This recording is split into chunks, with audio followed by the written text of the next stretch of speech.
मित्रों नमस्कार। मैं ओपी शर्मा, ज्योतिषाचार्य। ज्योतिष ज्ञान के यूट्यूब चैनल में इस कार्यक्रम में नई वैद्या ज्योतिष परामर्श केंद्र में आपका हार्दिक स्वागत है। ज्योतिष ज्ञान के इस कार्यक्रम में आज पुनः हम एक नए विषय के साथ आपसे रूबरू होते हैं। आज का विषय है नाड़ी दोष। जैसे कि जानते हैं आप, नाड़ी दोष जो है जब बच्चों की जब शादी योग्य हो जाते हैं तो कुंडली मिलान आदि के समय इस नाड़ी दोष का नाम आता है। ये जब कुंडली मिलान में जो अष्टकूट मिलान होता है उसमें ये 8वां बिंदु जो होता है वो नाड़ी दोष का होता है। कुंडली में जो 8 बिंदु होते हैं अष्टकूट, वर्ण, वश, तारा, योनि, ग्रह मैत्री, गण मैत्री, भ्रकुट और नाड़ी। अब वर्ण का जो है 1 अंक होता है, वश का 2 अंक होता है, तारा का 3 होता है, योनि का 4 होता है एवं गृह मैत्री का 5 अंक होते हैं। ग्रह मैत्री के 6 अंक होते हैं, गृह मैत्री के 5, गण मैत्री के 6 अंक होते हैं, भ्रकुट के 7 होते हैं, नाड़ी के 8 अंक होते हैं। अष्टकूट में यदि सबसे ज़्यादा अंक है तो वो नाड़ी के होते हैं। अब नाड़ी इतनी महत्वपूर्ण क्यों है और इसके इतने अंक हैं?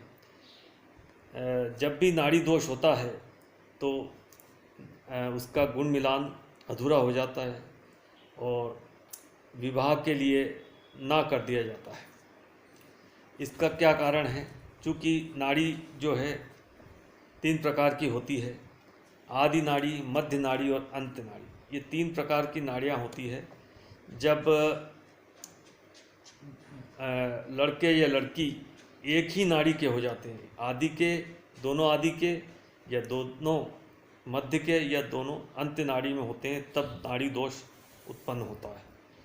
लड़के लड़कियों विवाह के समय लड़के लड़कियों दोनों की नाड़ियाँ अगर अलग होती है तो नाड़ी दोष नहीं होता है एवं अष्टकूट मिलान में उनके 8 अंक मिल जाते हैं। तो ये जो आदि नाड़ी होती है इसमें नक्षत्रों के आधार पर हम देखते हैं, जन्म नक्षत्र के आधार पर देखते हैं। चंद्रमा जिस नक्षत्र में होता है वह नक्षत्र से ही हम नाड़ी दोष का पता करते हैं, निर्धारण करते हैं कि वह नाड़ी कौन सी है। जन्म का नक्षत्र जो नक्षत्र होता है वो आदि नाड़ी है या मध्य है या अंत है। तो ये नक्षत्र जैसे अश्विनी, आद्रा, पुनर्वसु, उत्तर फाल्गुनी, हस्त, ज्येष्ठा, मूल, शतभिषा और पूर्व फाल्गुनी, ये आदि नाड़ी है। मध्य नाड़ी है भरणी, मृगशिरा, पुष्य, पूर्व फाल्गुनी, चित्रा, अनुराधा, पूर्वाषाढ़ा, धनिष्ठा एवं उत्तर फाल्गुनी, ये मध्य नाड़ी के हैं। और अंत नाड़ी में है कृतिका, रोहिणी, अश्लेषा, मघा, स्वाति, विशाखा, उत्तराषाढ़ा, श्रवण और रेवती, ये अंत्य नाड़ी है। तो मित्रों, जब भी विवाह योग्य लड़के लड़की होते हैं तो उनके जन्म नक्षत्र एक ही ना हो, एक ही नाड़ी में ना हो, आदि में एक ना हो, ना ही मध्य में ना हो और ना अंत में हो। या तो एक आदि का हो तो दूसरा मध्य या अंत का हो, या दूसरा या मध्य का हो तो दूसरा आदि का हो या अंत का हो, एक ना हो। एक होने पर नाड़ी दोष क्रिएट होता है। अब इससे क्या होता है कि ये नाड़ी दोष होने पर जो है संतान पर उसका विपरीत असर पड़ता है। या तो संतान होने में प्रॉब्लम हो जाती है, या संतान हो जाती है तो उसके स्वास्थ्य पर असर पड़ता है। ये वात, पित्त, कफ से जुड़ा हुआ मामला है। आदि, मध्य, अंत, वात, पित्त, कफ जब एक ही जैसी नाड़ियाँ हो जाती है तो उसका सबसे ज़्यादा असर उन संतान पर भी होता है और उसका और ज़्यादा असर होता है। जब पति पत्नी जब दोनों एक ही नाड़ी के होते हैं तो वही जो वात पित्त वाला जो दोष है वो संतान में और अधिक उभर कर आने लगता है और संतान में उसकी विकृति देखने को मिलती है। इसलिए इसको विशेष रूप से ध्यान दिया जाता है।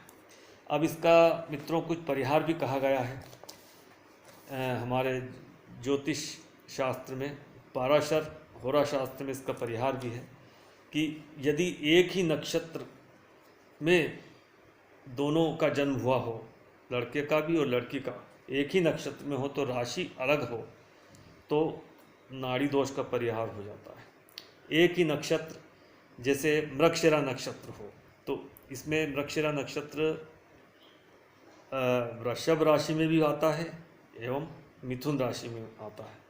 तो यदि दोनों के नक्षत्र मृगशिरा हो लेकिन उनके राशि अलग हो, एक लड़के की राशि यदि वृषभ हो तो लड़की की राशि मिथुन हो, तो ये नाड़ी दोष का परिहार कहा गया है। दूसरा, एक ही राशि हो और नक्षत्र अलग अलग हो। अब ये कैसे हो?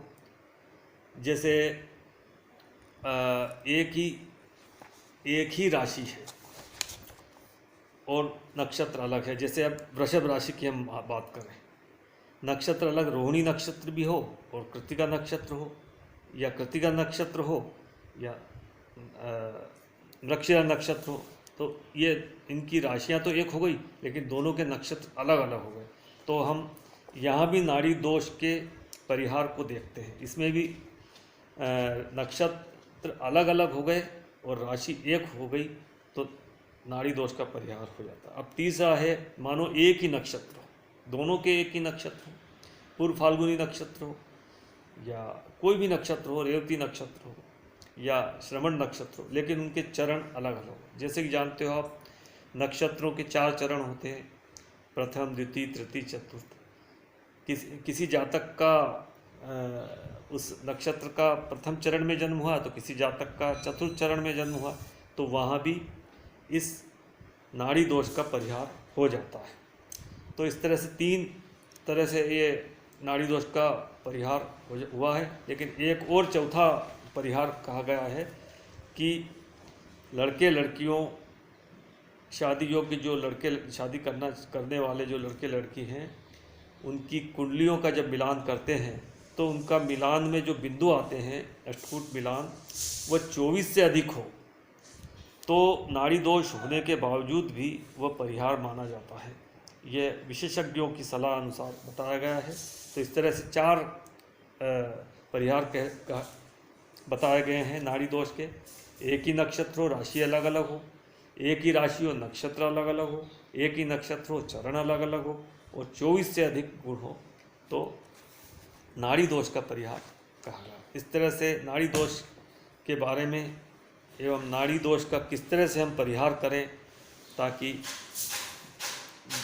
लड़के लड़कियों के विवाह में बाधा न हो, इसके बारे में बताया गया। उम्मीद करता हूँ आपके द्वारा पूर्ण वीडियो देखा है। आपको इसके लिए धन्यवाद देता हूँ और वीडियो आपने लाइक किया करें और वीडियो से आप लाभ उठाएं। अगर ये वीडियो आपको पसंद आया हो तो लाइक कीजिए, शेयर कीजिए और चैनल को सब्सक्राइब कीजिए। नमस्कार।